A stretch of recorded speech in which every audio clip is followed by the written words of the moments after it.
Alright, today we're going to be installing this air duct fan in the ductwork in our attic. One of the kids' rooms isn't getting enough airflow, it's far away from the furnace, and so to rectify the problem we're putting in this duct fan. And it will be turned on and off. I don't want it to run when the furnace isn't on, so I don't want to turn it on manually with the switch. So it will be turned on and off by the furnace when the furnace turns on using this little handy device called a relay in a box. So the way this works is a little variable voltage relay on focus. There we go. So I've marked the connections we're going to use. The coil can be actuated through either low voltage or line voltage. We'll be using low voltage since we'll be running it off the furnace, tied into the furnace fan essentially. But if you wanted to, you could use line voltage to actuate it. And it's got a connection for normally closed and normally open. So your connection can be either on or off depending on which wire you use. So we'll be using the orange wire, which is normally open, because the fan will be off when the coil is open. So in addition to that, I want a little more control over the fan and the airflow, so I'll be hooking up a little rheostat to the fan as well, to the fan's power supply, so I can turn it on and off if I want and adjust the speed within a limited range.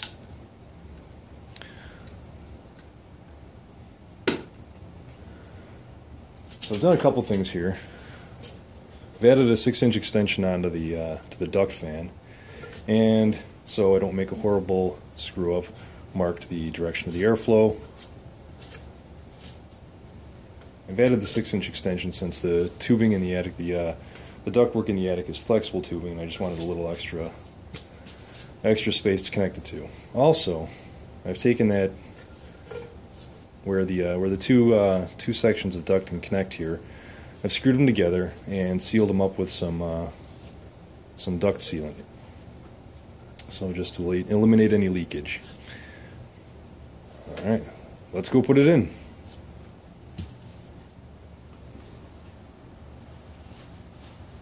So as is the case with most of my projects, I've decided to change around the way I'm going to do things. I was originally planning on wiring or hooking up the fan, powering the fan through an outlet, but I've decided it would be better to put a box on the fan and power it and hook the fan up directly that way.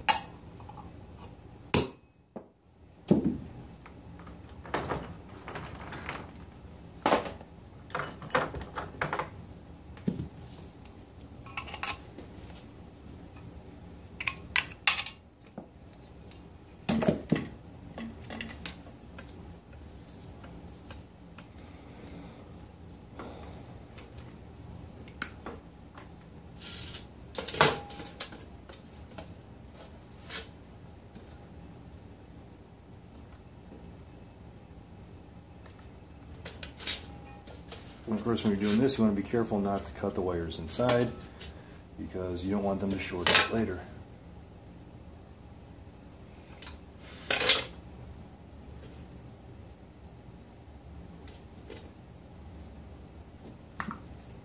And of course, you want to take care not to cut yourself either.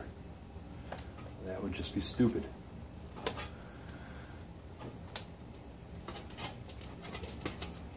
Okay.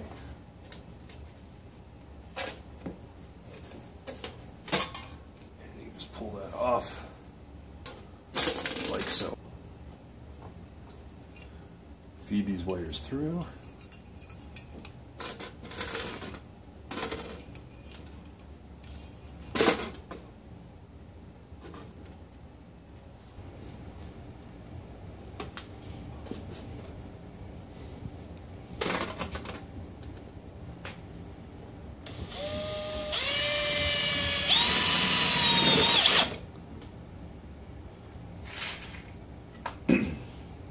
And so we'll just attach this with some self-tapping screws.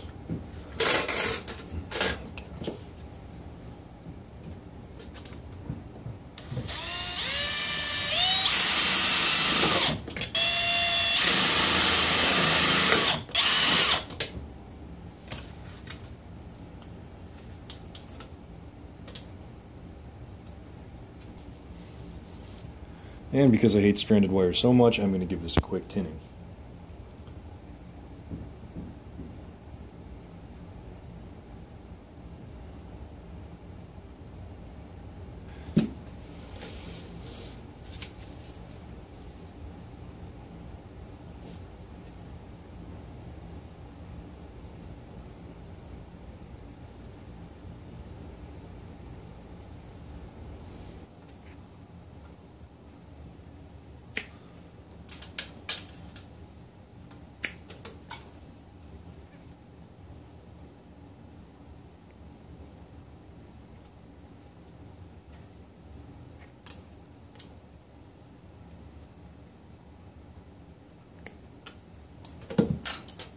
And I'm going to give these wires a quick tin job just because it'll make it easier to connect them to the other wires.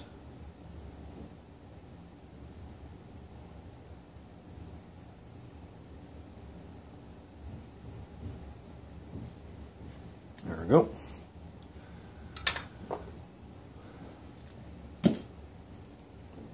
And so now that'll make it a lot easier to attach a wire nut to these guys. Stranded wire, in my opinion, is always kind of a pain to attach with wire nuts. And since we'll be powering this with Romex, I'm going to attach a little clamp to the end of the box here.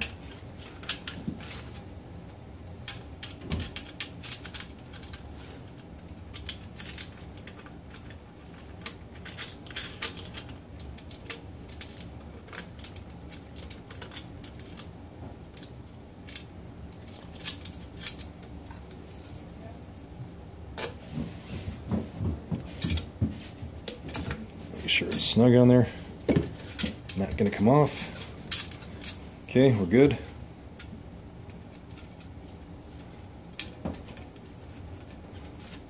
All right. What's next?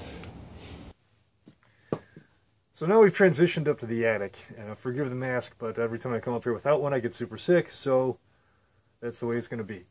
So now we're going to start doing the installation of the duct fan here and the electrical work associated with that. So if you look around the attic, you can see this big octopus looking thing here. This is where all the hot air gets pumped up from the furnace up through that stack there and distributed out to the rest of the house through these big tentacles. So a big 6-inch air duct, well, 6-inch air ducts. This big gray thing here you see is a return.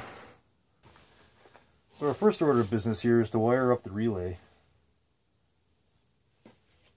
And to do that we have to knock out a spot board in this box.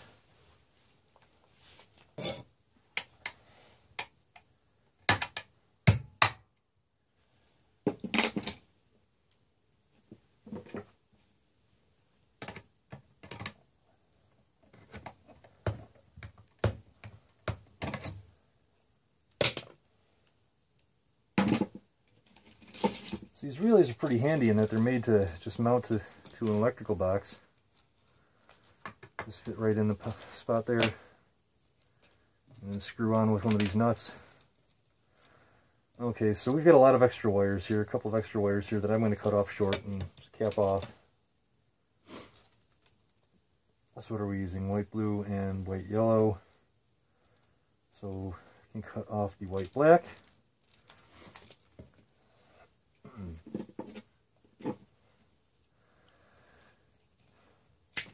So we'd be using white black if we were powering this with 120 volts. And I'm going to leave the, let's see, I'm also going to be using orange. So normally open, which means I won't be using the blue. So we'll cut that off. Cut that off pretty short, but just in case I decide to use it again. So these two, the white, yellow, and white, blue, are going to be connected to the low voltage wire coming in, and the orange and the yellow will be connected to the line voltage that turns the fan on and off. Okay. So these are really long. I'm going to cut them a little bit shorter. There's no need for them to be quite this long. Just takes up extra room in the box here and wastes space.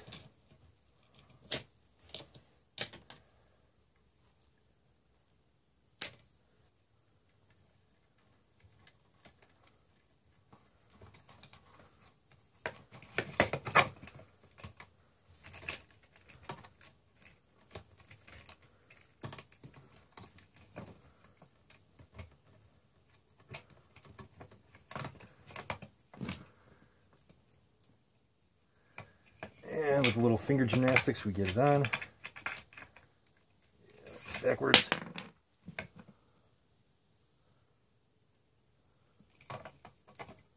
Figure. Okay.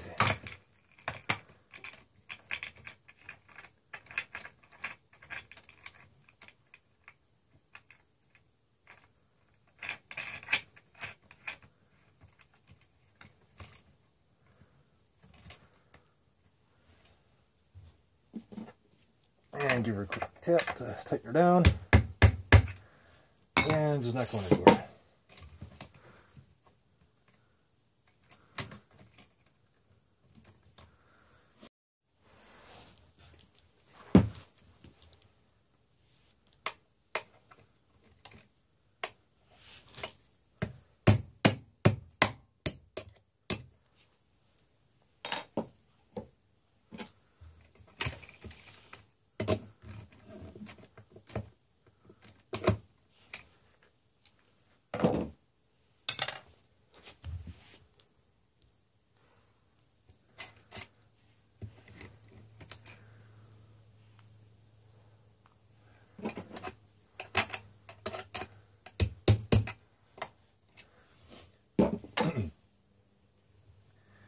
And so with a little corrective wiring, we'll be on our way to success again. I previously connected this yellow wire to the neutral, which would have shorted out the circuit. But caught my mistake before we went any further. So that's a good thing. Okay, so this is going to go out to the switch that's going to be able to turn on and off the fan and control the speed. Generally, I think we'd leave it on, but and just let the relay do its job. But we'll see what kind of airflow is needed. We'll go from there. Okay, so on to running some wiring.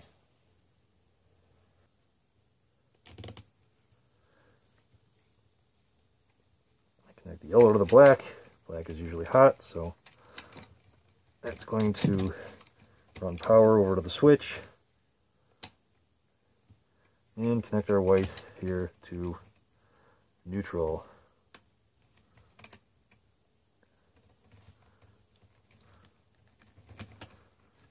Now we are wired properly.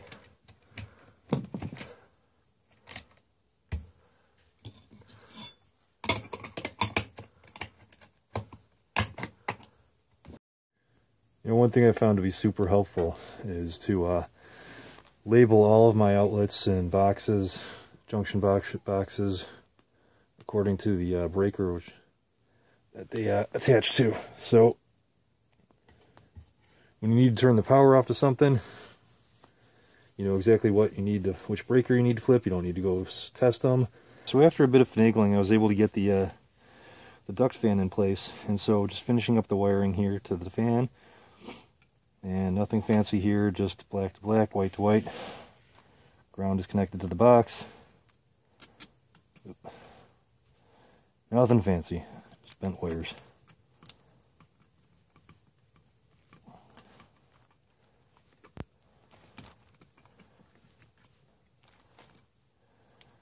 Of course, black is going to be our power is coming in from black and going out to neutral.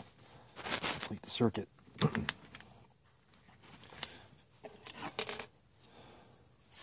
Okay. Cover that up with a little plate here.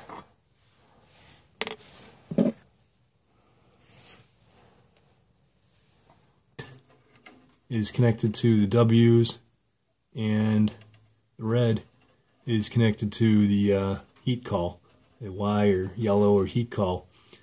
So yeah, I know it's technically the heat call, not the fan blower motor, but that's just the way it's going to work with this this type of furnace here.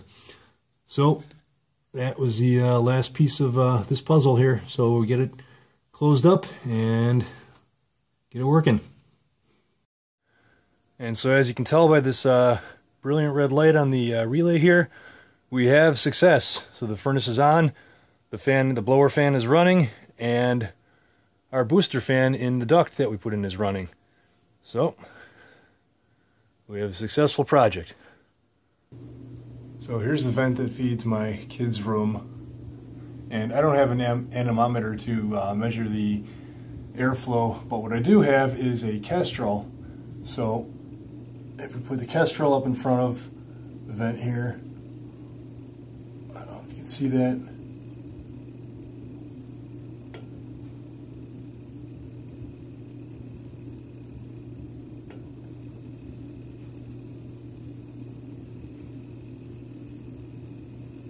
But you're getting about 5 miles an hour of air pushing through there.